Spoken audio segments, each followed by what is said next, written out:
Welcome to the weekly program بالأحضان, a show with an accent for those without one. We'll have a great show tonight, all the way from Palestine, from West Bank. She's an ambassador to football, and she is telling the Palestinian story, which really hasn't been told in this country that often. The Palestinians have been demonized and marginalized for so many years, and I think the Jewish story and Israeli story has been told and overtold overwhelmingly that we didn't have really enough time and space for the Palestinian story. So we tell the Palestinian story not through violence and what's going on in Gaza today. Over 60 people been killed so far for just peacefully demonstrating, by their borders. So it will be very interesting to hear the story of our guest today. See how can football bring people together. And football has been always a collective international sport that the whole world play together. And I guess, World Cup is coming in next month in Russia. Does the Palestinian have a team there? Not yet. Not yet. Look, here we're gonna tell a different story, a story of women football, and it's not just women football, an Arab woman, not just an Arab woman, but Arab Palestinians. How football flourished under occupation in West Bank and Palestine. All hear about sport and politics, really a huge issue lately, especially after the quarterback, Colin Kaepernick, and I think that, take a knee during the national anthem. The guy was making millions of dollars, now is jobless. Now he is looking for a job because of taking a stand, refusing to honor a flag that does not honor African Americans, and he stuck with that decisions. So politics and sport is a hot issue, and now we can see that people are using their celebrity platform to send a message and make people aware of a certain political issue.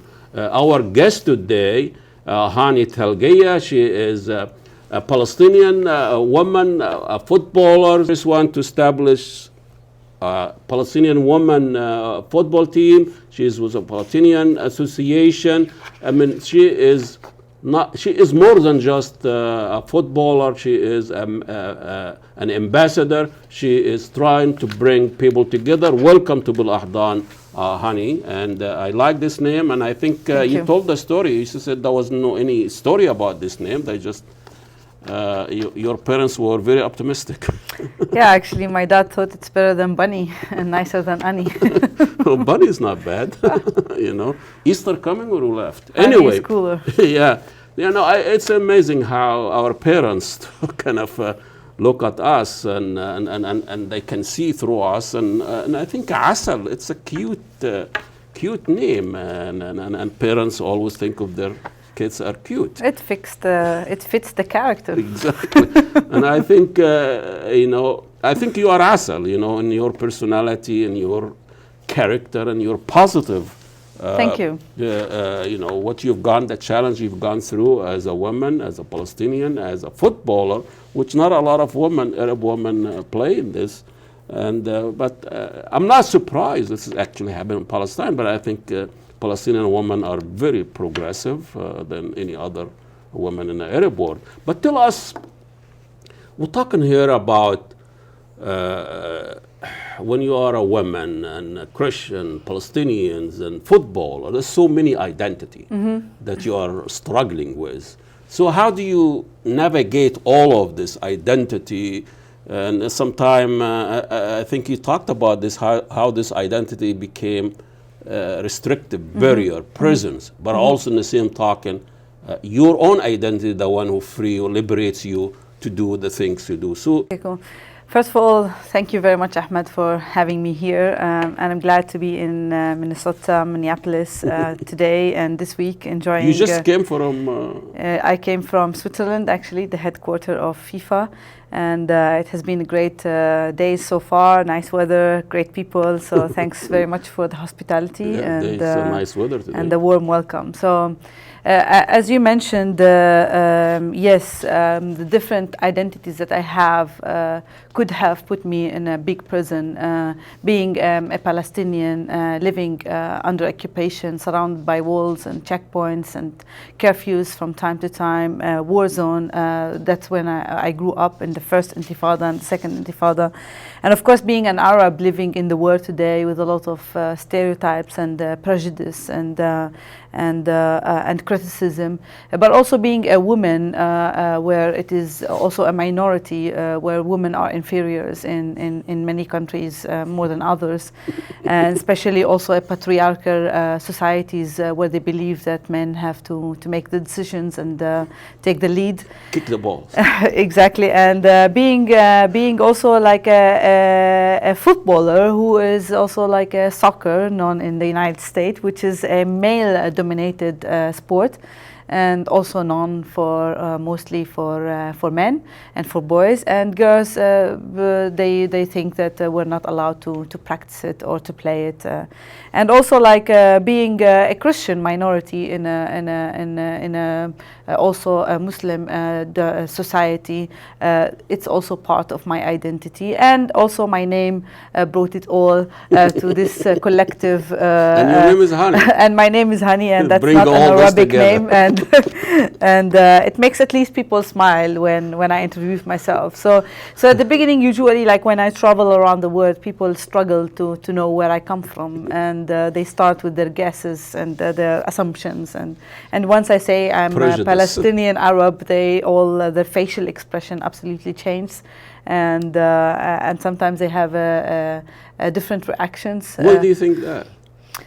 You know, it's just a stereotype. It's what the media portrays worldwide. You know, it's the fact that Palestinians are maybe just fighters, or the conception about being a terrorist or inferiors, or as you mentioned earlier, from the third world. Or so they all think that we are just you know, less privileged and not good enough to They talk box about. us either who are victim or villain, you know, who are oppressed, like Malala, the phenomena, the oppressed women by the Muslim Taliban, or a villain, you know, ISIS. So that's a stereotype, Yeah, I yeah. think. And then once you introduce the other part of the story, which is about, you know, like a smile, which is about openness, which is about inclusion, their you know, like their mindset starts to change, and they start to be you know, impressed, and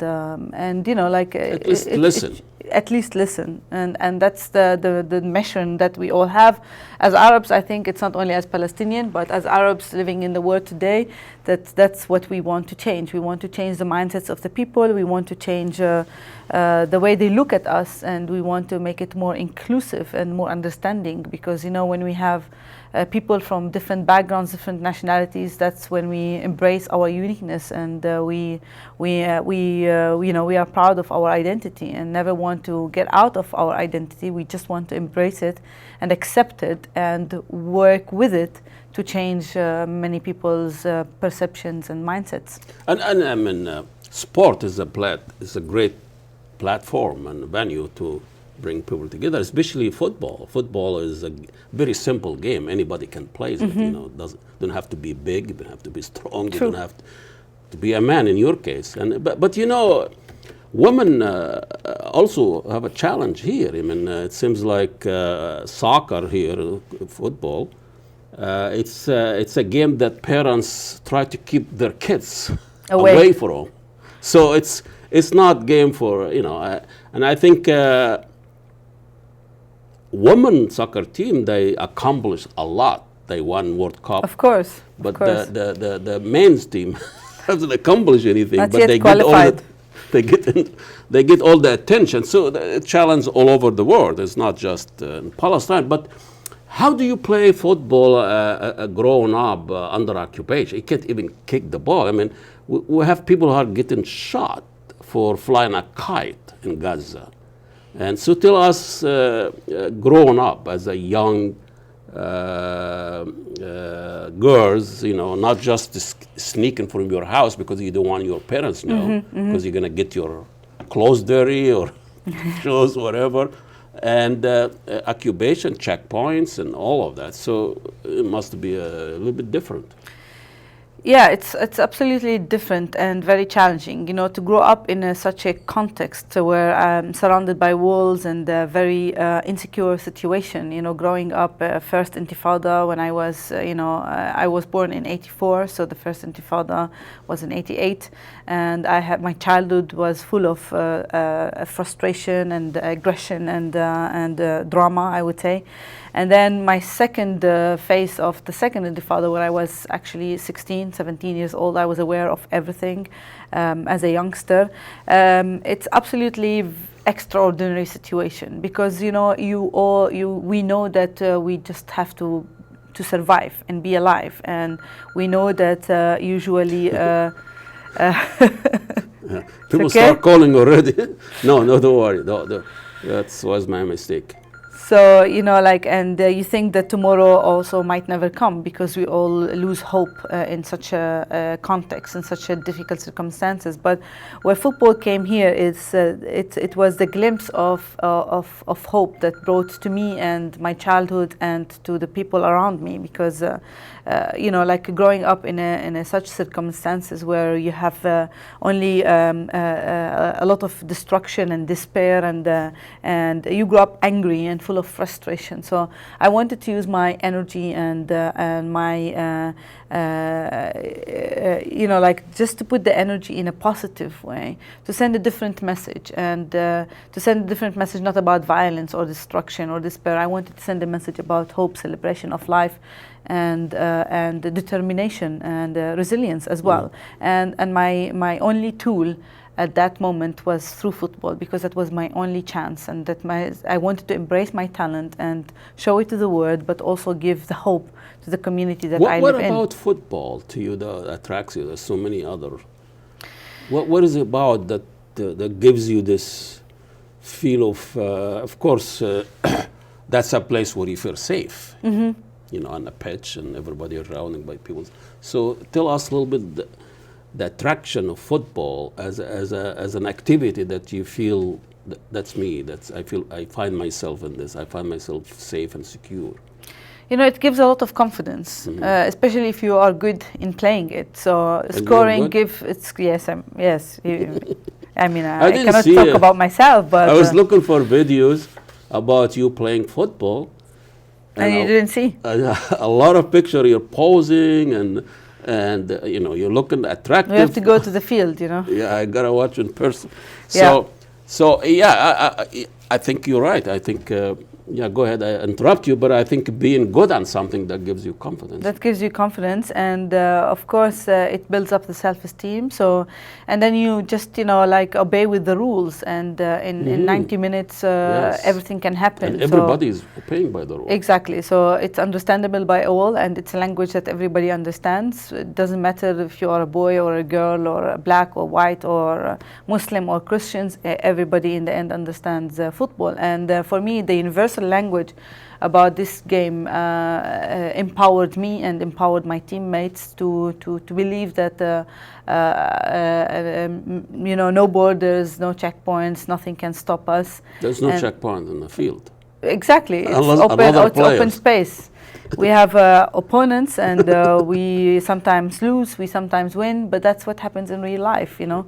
And it's a reflection. Football on the pitch, it's a reflection on real life, and that's what is magical about this game. It is magical. It is a beautiful game, and I think now I know why they call it the beautiful game. Yeah. It's just a joke. You know, tell us a little bit how your family react, how your neighbors. You started the Palestinian women team or association. So what's the challenge there?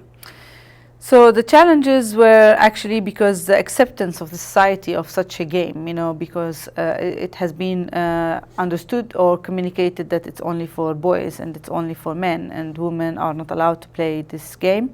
And not only that, but also the cultural aspect of that. It's you know, like limitations of women duties and movements and roles in the society, but also like the lack of infrastructure and lack of facilities for girls to practice their sports, and also, as I mentioned, the political situations and insecurity in the city. So a lot of parents, they didn't want the girls to go to trainings because they know that they might arrive late, because they might stop at a checkpoint, or you know, they would be delayed. So that was the fear and insecurity surrounding the game itself. And just to establish it right after the second Intifada, I think was a historical moment, because everybody at that moment almost lost hope, including me, because it was after the struggling, after the suffer, after the hopelessness. We thought that tomorrow it's difficult to survive, and that's why where it came this glimpse of hope through this football team that we started already back in 2003 in Bethlehem University, under the Bethlehem University infrastructure and support. And there was, we started to get more girls to play football one by one. First, the girls were themselves not accepting to play football, because they also thought, as the community says, it is for boys and for men only. And then we had to convince the girls first and convince the parents. And of course, I had to struggle all this time with my dad, because from the beginning he never wanted me to play football. And he was accepting the criticism that he receives from, or received from, the community close by, the neighbors, etc. And for me, this was a challenge with my dad first, that I never wanted to take a no for an answer, especially that I'm playing a game which is fair, and I believe that it's for all, and there is no shame or harm or scandals in as a girl to play football, and that's why I was determined to move forward and never accept his rejection to such a fun game, you know, and that's how we started actually. It's a fun game. You played it, and you had your association, let's say a league of some sort. You play each other. How do you move around, and how teams play? Where do you play? I mean, so first we started in Bethlehem University, where we started the first team ever, and then we had to convince the federation to accept and recognize the team. We didn't have any leagues yet. We had to go to play with the boys all the time, so the boys teams from the university or from different and they clubs. accept you? How do you play with the Well, boys? at the beginning it was hard for them to accept, and you know, like their sarcasm and their judgments and their criticism, but then when they saw that there's a good level of play and there is some talent and some skills with some of the players, they started to accept, and they were fine with it. And that shows that when you are good and when you have the skills and when you are confident, it's easy to embrace those on the society. And that's also comes from me as a message, you know, like for all women worldwide, you need to be confident and you need to have your skills and your competencies. And once you have all that, you fight the whole world. And it was difficult for them, but then they accepted that. And then this is how it started to spread from Bethlehem to Jerusalem to Ramallah to Jericho to even Gaza. And it didn't matter for us, the restrictions, the borders, the checkpoints, because once we play, we forget about all our sorrows, our challenges, and we just own the field, and we own the game. You own the game. And you know, you played up to a point where you have an injury, and then you said, that's not it, I have to do more, and I use that as a platform to reach out international. Now you are working with FIFA, the International Federation for Football. So how did that happen? So, when I stopped playing football because of my injuries, which happened already in 2009 and then again 2010, I was focusing a lot on building the community, the new generations, boys and girls, to ensure that they also have opportunities. So my focus was on the community and the new generation, the future generation of football, and there I invested so much time on that after my injury, and then I thought it's important now to go internationally because I wanted our message to reach globally, all around the world, and to also change perceptions and get recognition through football, because I always believed what politics couldn't do, football absolutely could do. That's why we were recognized in FIFA as a full member already in 1998. And we were on the football map since that time, but we still, unfortunately, until today, we are stateless and we are not on the world map politically. And that's for us was the game that we wanted to carry worldwide and the message to convey worldwide, and that's why moving from Palestine to international was a key for me to spread those messages and show a different side of the Palestinian story as a woman, also about women, about equality, about inclusion, and also about recognition. And there where I applied for the FIFA Master, which is a sports management program, in 3 countries worldwide. First we started in England, then we moved to Italy, then to Switzerland, and we were 30 people from all around the world, and I was the first Arab Palestinian woman from the Middle East to get this master degree. And then after this master degree, because so what do you study? So we study sports management, so in 3 modules. First sports history, then sports management, then sports law. And then after this year, FIFA offers 3 internships to 3 people from the class. And I was grateful enough to apply and get the position. And after the 1-year internship, FIFA wanted me to stay, and they created a position for me in communications, and I'm there until today. It's like an ambassador? Well, I do communications in terms of how football helps on the social aspects, the legacy that football leaves behind, whether you host a World Cup in Jordan or Papua New Guinea or in Russia or many other places. What is the social aspects of the game and what does it leave behind in terms of empowering people, giving hope, the know-how of the game, and breaking down barriers, and also giving opportunities, because we all believe that football is for everyone. You are here to taking part of a huge festival for the Palestinian, Windows into Palestine, right? Mm-hmm. And this is probably one of the few times when the Palestinian actually get a hold of their narrative and telling their own story. This is 3 days of intensive culture and so what's your part there? What will you be doing there? So it happens that all these events came together while I'm here to take the most advantage of my time. So,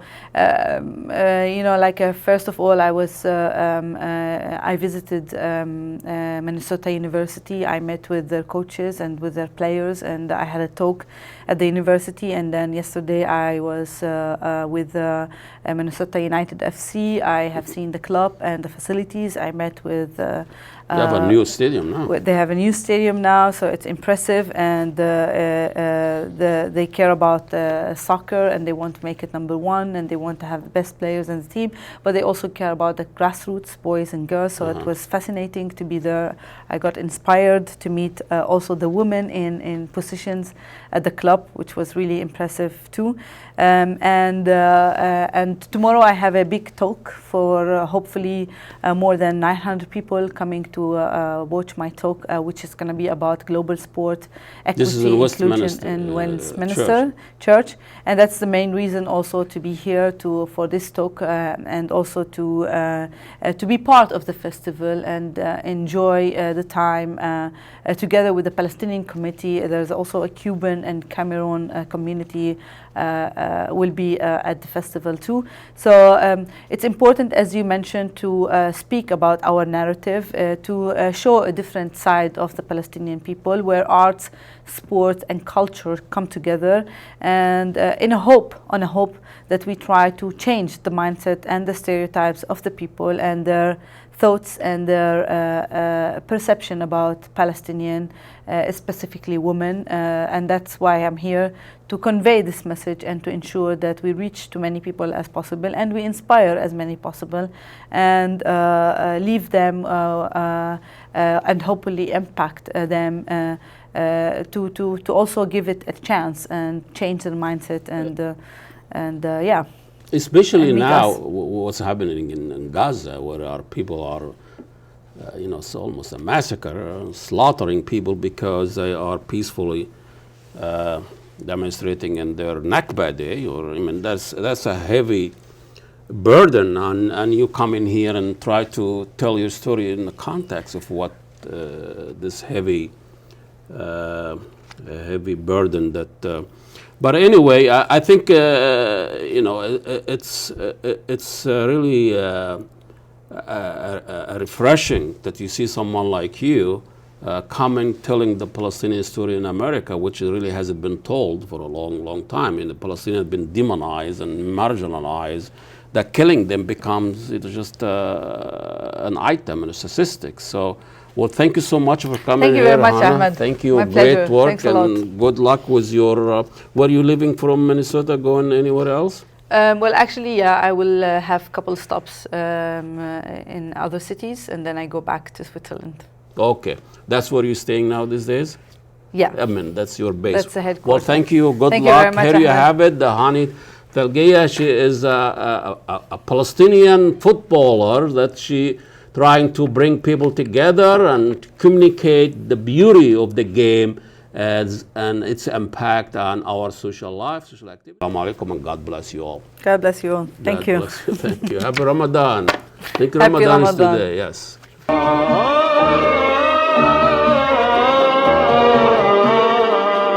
بلدي حبيبي يا وطني الغني بأرضك الخصيب وجوك الهني يا بسمة الأجيال باللي انكتب وانقال من خير